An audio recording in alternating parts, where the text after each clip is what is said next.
What's going on, everybody? C4 here. Welcome back to the channel, and as voted on my Twitter at PapaXC4. Give me a follow if you aren't already doing so. Said I didn't want to play Madden until the weekend. This Friday, let's talk about the Eagles a little bit. You guys want to see an Eagles 7-round mock draft, or for me to talk about some targets I think the Philadelphia Eagles should be considering and looking at in free agency? And it was overwhelming signing with the side of talking about some free agency players, because the free agency starts on the 16th. I plan on doing one of my popular videos on the 15th, which is my mock off season, where I do free agency, mock draft, and then all said and done. We got like 15 names, and we can kind of see, can Philly get any of these guys that C4 really wants to lay? It's always kind of fun. It's kind of like a C4 Howie Roseman face-off a little bit. But before you even do that, you got to kind of talk about just overall all the names that could make sense for the Philadelphia Eagles as free agents. And I love hearing what you guys think, because I always can shape my opinion a little bit. I could talk about all these players here today, and I could like one guy, and then like 7 people in the comments say, you should look at guy B there in that situation. I go, you know what? Maybe we should. So that is what we're going to do. We're going to look at the top targets for Philadelphia. I got 5 positions I think they should look at. And all these things aren't going to be solved during free agency. It has to be a combined effort between free agency and the draft. And we got to talk about how much money we're working with. Philly right now is just over $20 million salary cap, which is not bad. Howie Roseman is a cap wizard. I think we're going to free up a little bit more, but not a crazy amount of money. So for this video, I'm going to be operating on the idea that Philly has between $20 and $30 million of salary cap. Could be more, but it's, you see Philly's linked with Allen Robinson, and Philly should go get Amari Cooper, and Philly should go get J.C. Jackson and Marcus Williams. I don't think that's realistic. I think maybe Philly could surprise us and land one big fish. We're not getting multiple.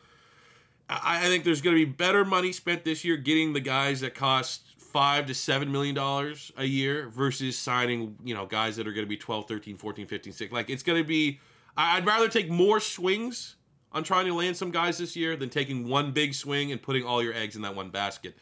So, with that being said, we're going to look at the wide receivers. It's the only offensive position I think Philly could consider on the open market. I got 3 targets. I do not have Allen Robinson, because I think Allen Robinson is the style. He's arguably, out of all the free agents, I think Allen Robinson stylistically complements what we have in the room right now. Is what we need.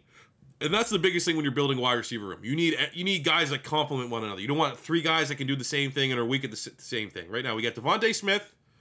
He's everything. He's a jack of all trades. You could just say he's our wide receiver. But now you need to complement that. We can use some slot. We have Quez for speed. You could use a possession guy. So, talking about speed, let's look at this first guy. He was a guy I thought I wanted, but the more that I've broken it down, I'm kind of out, I think. And that's DJ Chark. It could happen, and if it does happen, I think he's a very interesting player. 6'4", 4'3", 40-inch vertical. Great athlete. He's only 25 years old. He's a burner. But never played a full season. Struggled with injuries. In 2019, he didn't make the Pro Bowl. He had over 1,000 yards and 8 touchdowns that year. And the rumors have it right now he's going to be $10, $12 million a year. That's expensive. That's expensive for a guy that's never played a full season. Here's why I ultimately got the DJ Chark chain. Maybe it's because I'm just so biased, but I think, and I'm not saying they're the same player. Clearly, DJ Chark is more proven. But between DJ Chark and Quez Watkins, stylistically, they offer the exact same role to the Eagles room. So would I rather Quez Watkins on his rookie deal and gambling that he could take his game to the next level next year? Or do we pay $10 million for DJ Chark? And I think given the state of our salary cap, I would much rather gamble that Quez Watkins, who showed a lot of flashes in 2021, that he could be a deep threat, that he can be a proven guy, that he can be a sleeper. I'd rather gamble on Quez than paying that big-time money for DJ Chark.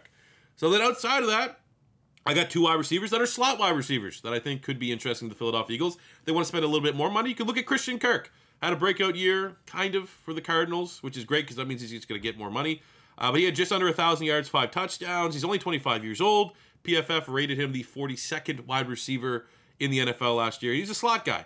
He has some speed. He can give you more than just running across the middle of the field, even though that's where he's dangerous, yards after the catch. Plays like a running back once he gets the ball in his hands. But he has speed as well. The issue is Kirk's also going to be pretty expensive. I'd be surprised if he's going to be making less than $10 million a year. And that's expensive for a slot in today's NFL, if you're purely going to use him as a slot. I think for Philadelphia, that's where they would use him. I don't know if they'd have a whole lot of appeal putting him out wide. They could, but Christian Kirk is an option. If we are going to spend a wide receiver, I'd say at least right now, for the context and for a point in this video, I think I would rather spend that money on Christian Kirk than DJ Chark. But if they want to look for a more affordable option, my third and final wide receiver is Jameson Crowder. I think he's going to be about half the cost of Christian Kirk, $4, $5, $6 million a year, somewhere in that range. Proven slot wide receiver. Remember from his time in Washington, like very good hands. Kind of just, the Jets offense sucks. He had 51 catches, just under 500 yards last year, 2 touchdowns. He's only 28, so I think if you give Crowder like a 1-2 year deal, plug and play day one starter in that slot, gives you a little bit of wiggle room to draft, like on the outside, take another swing on an outside wide receiver. That is kind of an area I would go. But ultimately, I think especially seeing the drills and the speed at the wide receiver spot in this draft, I'd be perfectly fine if Philly kind of stayed away from the wide receiver market and used the draft to really go out and address and improve our wide receiver room. Go into the defense. Got 4 positions on defense. First up is defensive end, and I kind of treat defensive end the same as wide receiver. I think that a couple interesting guys here, but ultimately the defensive ends that would truly make a difference next year for Philly are going to be too expensive, and the draft is really, really strong at defensive end and deep at defensive end. I think between the first, second, and third round, you're going to be getting guys that can contribute right away as rookies. May not be immediate starters, but Philly doesn't need immediate starters. You got Josh Sweat, you got Brandon Graham coming back, so you're going to ideally get a guy that can rotate in and out with Brandon Graham and eventually be the successor to Brandon Graham and be the long-term partner with Josh Sweat. But if you want to look at free agency, you got a couple underrated guys, maybe sleeper guys. First is Dante Fowler. He's only 27 years old, 4.5 sacks last year with the Atlanta Falcons. But you got to remember in 2019, the former top 5 pick had 11.5 sacks with the Rams. He's played both, pass rush, stand-up linebacker, defensive end. I feel like Philly could get creative with him. He could be a nice, interesting chess piece for Gannon. I don't think he'd purely have him as a defensive end. He could stand him up as a pass rusher. That's where there's a little bit more intrigue because he's always performed a little bit better as an outside linebacker. But I get, he's a little bit uninspiring. What was his contract? I got about $4 or $5 million. So this would be something that you'd make like week 2, late week 2, going into week 3 of free agency if he's still there. But, that's the kind of move you need to make there. And the other defensive end is maybe getting another guy on a little bit of a breakout year. That's Arden Key. 6.5 sacks last year, 17 quarterback hits for the 49ers. He's the 40th ranked defensive end. And you gotta remember back in 2018, he was at points in time like a top 5 prospect in the 2018 draft. Ended up slipping, didn't test the best, had some off the field concerns. But I think for a guy 6'5", 240, 25 years old, coming on a breakout year, out of all the guys coming off breakout years that I'm going to talk about, we have Christian Kirk, we got Devondre Campbell. When we get to the linebackers, those are big guys that they're coming off their big year. Their value's an all-time high. I feel like Arden Key might be where I want to go. I think he's going to be probably about $5-6 million a year. But as it stands, between Key and Fowler, fine. Those would be interesting guys that could come in as a defensive end 3. You don't want to overpay for a defensive end 3. But much like the wide receivers, I gave you some guys that are okay. I wouldn't hate if they came in, but I really do believe that Philadelphia at wide receiver and defensive end should just straight up prioritize the draft to getting better. And that's I don't know if you need the veteran presence, because I think the last 3 positions is absolutely where I'd prioritize bringing in some veterans, bringing in some guys with NFL experience, bringing in some guys that can contribute right away. And that is first up at the linebacker spot. I got 4 linebackers here. One is Devondre Campbell, coming off his breakout year, second-rated linebacker from PFF. He's 28 years old, 146 tackles last season, 2 picks, 5 PBUs. He's got to be expensive. He's got to be, I think probably between $8-9 million a year. Do you want to pay that for a guy that finally just put it all together once he went to Green Bay? Do you think that he just put it all together because he was in Green Bay, or was it him, the player? There's a lot of gray area that could make someone like Campbell a boomer bust signing. Wouldn't hate it from just the outright. Like, he's probably good. He's probably a good player, and he's definitely better than what we've had here in Philadelphia. It's also, how do you grade the Philadelphia Eagles linebacking core between Davion Taylor? T.J. Edwards just got a new contract. I think Philly thinks T.J. Edwards can be a starter, so like maybe they're only looking for one linebacker. And if they're doing that, are they just going to go to the draft and look, first round you got Dean and Lloyd. Do you go second round, Christian Harris out of Alabama? You certainly could look in that direction. I don't think I would spend the big-time money on Campbell. I think he's very interesting. Wouldn't be a bad signing. Wouldn't hate the signing. I just think, again, comes down to the fact Philly does not have unlimited funds. They don't even have top 5 funds to be spending money like crazy in free agency. Look for the guy, and I'm not going to take full credit for this. I thought about it, but it was worded very well on The Athletic. It's like, get the guy that's going to be the next Devondre Campbell, the next guy that's going to break out, versus paying the top-tier dollar for Devondre Campbell. So the guys that could fill that role, I got number 2, Anthony Walker. Has ties, talked about him last year, potentially coming to Philadelphia. because we had Gannon from the Colts. He has the Colts ties there. 26 years old, was the 17th ranked linebacker last year from PFF, 113 tackles. He's a cover linebacker. Was actually kind of hyped when he was coming out of Northwestern as well. Was regarded as one of the better linebackers in that class. He's going to be probably about $4 or $5 million a year. I think that is very affordable. I'll be very happy with an Anthony Walker signing. Or you can look at Kaiser White from the Chargers. 25 years old, was the 20th ranked linebacker last year from PFF. Converted safety, actually had a mock to the Eagles when he was coming out of West Virginia. 144 tackles, 2 picks last year. I think he's probably a little bit more expensive than Anthony Walker, probably $6-7 million a year. But I think between Anthony Walker, Kaiser White, one of those guys would be a very, very good signing for the Philadelphia Eagles. And they're not going to break the bank. They'll be able to get those guys and be able to spend more money in the secondary, or they could fly on a wide receiver or a defensive end. Last linebacker who just recently came available is Jordan Hicks. Jordan Hicks, we remember from his time in Philadelphia, he was very liked. We liked him here. The only reason that he left is because couldn't stay on the field, couldn't stay healthy for the Eagles, and Arizona came in with a big offer. But since he's been in Arizona, 0 missed games, which is shocking. And he had more production in 3 years in Arizona than his 4 years in Philadelphia, which, because he's played more games, makes sense.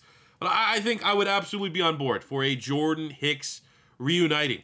He's probably going to be about the same price. I would say he's Kaiser White, like $6-7 million a year. He's a veteran at this point, 30 years old, but could be a good stopgap linebacker for the Philadelphia Eagles. I feel like, honestly, bringing Jordan Hicks in would remind me of like when we got, to a certain degree, like DeMeco Ryans from the Texans. We got DeMeco Ryans near the end of his career, but he still gave us 2-3 years of really good high-level football, and I think we could get that back with Jordan Hicks. So I think Philly could absolutely go 2 linebackers, but I think Devontae Campbell's the hot name.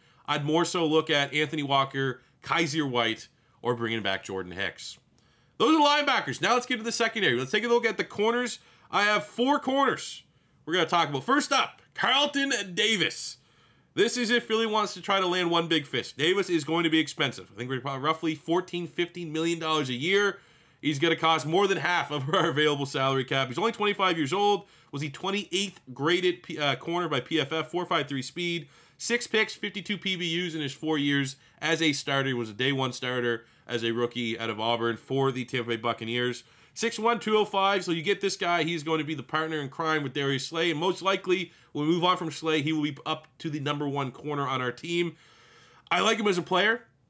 I think if Philly had to spend premier money out of any player, I think Carlton Davis would be my pick, but it's just very unreasonable to expect that. I just think he's too expensive, but I had to mention it because I do think him and Marcus Williams, those are the 2 big swings that I think would most drastically improve our team. But also, if you get those guys, the rest of free agency is going to be very, very bargain bin. So I like Carlton Davis, just kind of unreasonable. I think the other corners make a little bit more sense. Corner 2 is Dante Jackson from formerly the Carolina Panthers. He's probably going to be about $5-6 million a year. He's 26, 2 interceptions, 10 PBUs, 61 tackles last year. Elite athlete, 4.32 in the 40, but he's a little bit undersized at 5'10", 180. Play outside as well. He has that dog mentality that Nick Sirianni talks about because, he can get bullied around, but he still plays on the outside. I think he's a good schematic fit. Philly's always showed interest in him.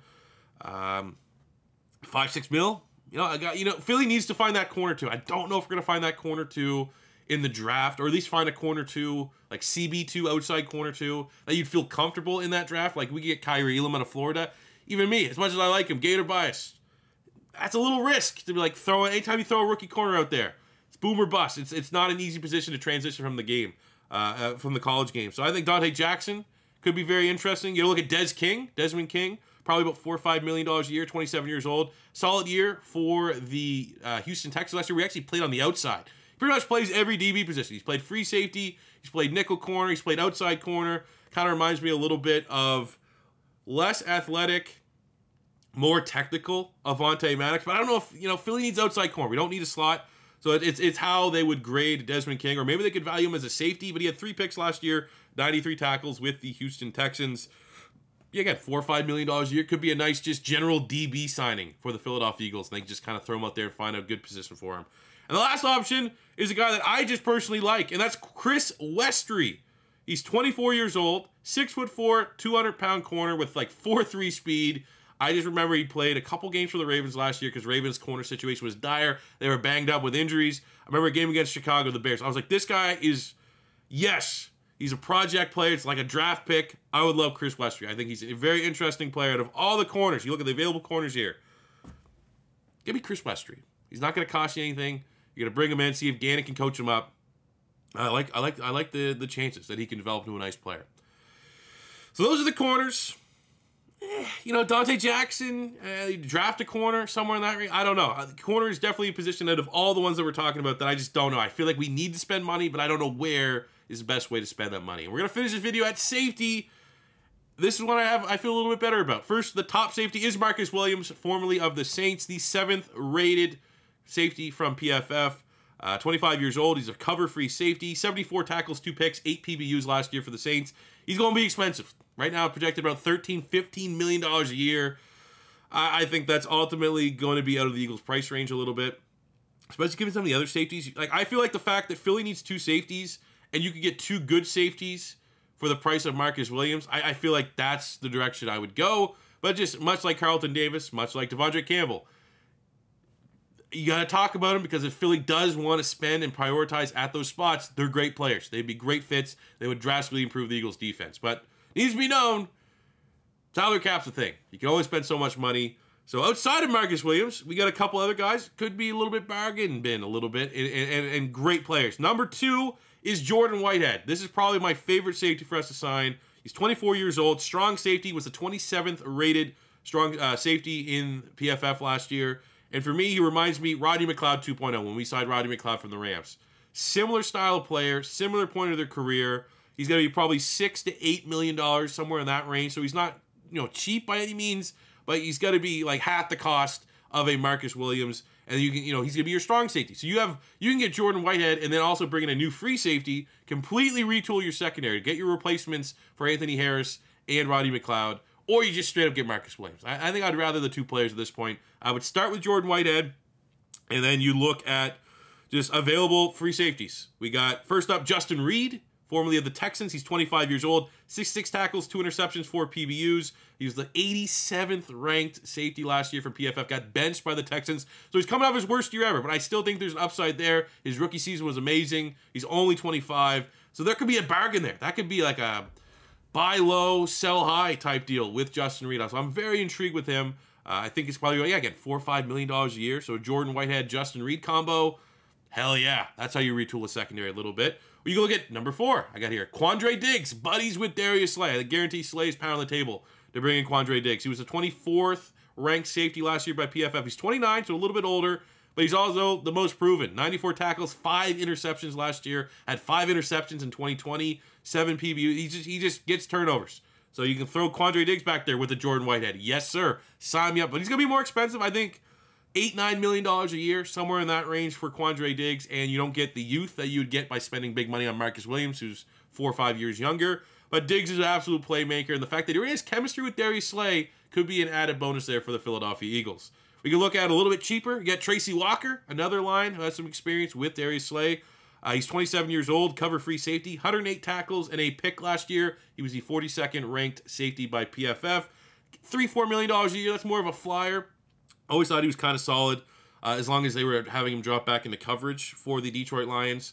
So there's more, you know, your bargain, you know, you're going into week 2 of free agency. Other safeties that got signed up. You know, why not take a flyer on Tracy Walker? Or if you want a little bit more of a veteran presence, I'm going to throw a little Gator bias. The last player I want to talk about here is Marcus May, formerly of the Jets. Was hurt last year, but you got to remember what he did in 2020.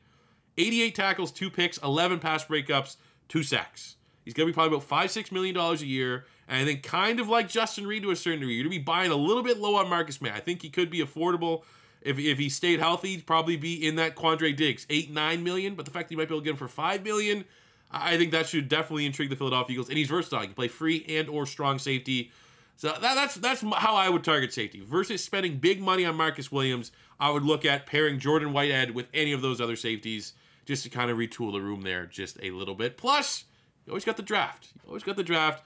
And that's kind of good for Philly. I think at safety, at corner, at linebacker, at defensive end, at wide receiver, all 5 positions I talked about today is also a lot of talent in the draft at those positions. So those are my free agency targets. Let me know what you guys think about it in the comment section below. We will have a 7-round mock draft. And then eventually on the 15th, a dream. How if I was the Eagles GM, how I would handle the offseason.